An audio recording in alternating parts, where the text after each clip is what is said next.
Red का मतलब होता है रैपिड एक्शन डेवलपमेंट मॉडल।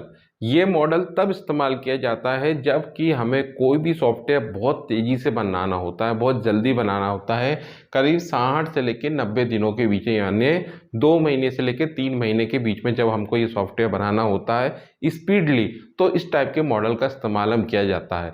तो ये जो मॉडल होता है बेसिकली वो कंपोनेंट बेस्ड होता है, यानी कि जो भी आपका सॉफ्टवेयर आपको बनाना है उसमें से हम कंपोनेंट निकाल लेते हैं, उन कंपोनेंट को हम कहते हैं मॉड्यूल्स।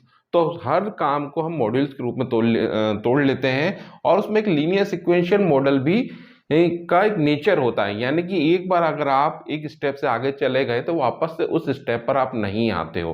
तो इस कॉन्सेप्ट के ऊपर जो भी मॉडल बनाया जाता है उसको हम बोलते हैं रैड मॉडल, यानी कि रैपिड एक्शन डेवलपमेंट मॉडल। अब इसमें कौन कौन से कंपोनेंट होते हैं, यानी कौन कौन से स्टेप्स में काम होता है, तो एक होता है बिजनेस मॉडलिंग, एक होता है डेटा मॉडलिंग, एक होता है प्रोसेस मॉडलिंग, एप्लीकेशन जनरेशन और टेस्टिंग और टर्नओवर। अब ये मॉडल्स क्या होते हैं, किस तरीके से काम करते हैं, आइए समझते हैं एक करके। तो सबसे पहले हम होता है बिजनेस मॉडल, यानी कि जो भी हमको टोटल सॉफ्टवेयर बनाना है उसको हम मॉड्यूल्स के रूप में तोड़ लेते हैं कि कौन कौन से मॉड्यूल होंगे। एक मॉड्यूल होगा, एक जैसे सॉफ्ट ये मॉड्यूल होगा, ये मॉड्यूल होगा, ये मॉड्यूल होगा, ये मॉड्यूल होगा, मतलब ये 4 मॉड्यूल मिला के हमारा काम हो रहा है। तो ये कहलाता है बिजनेस मॉडलिंग। अब डेटा मॉडलिंग का मतलब ये होता है कि ये जो मॉडल है इनके बीच में डेटा का इंफॉर्मेशन किस तरीके से चेंज होगा यहाँ पर, वो कहलाता है डेटा मॉडलिंग।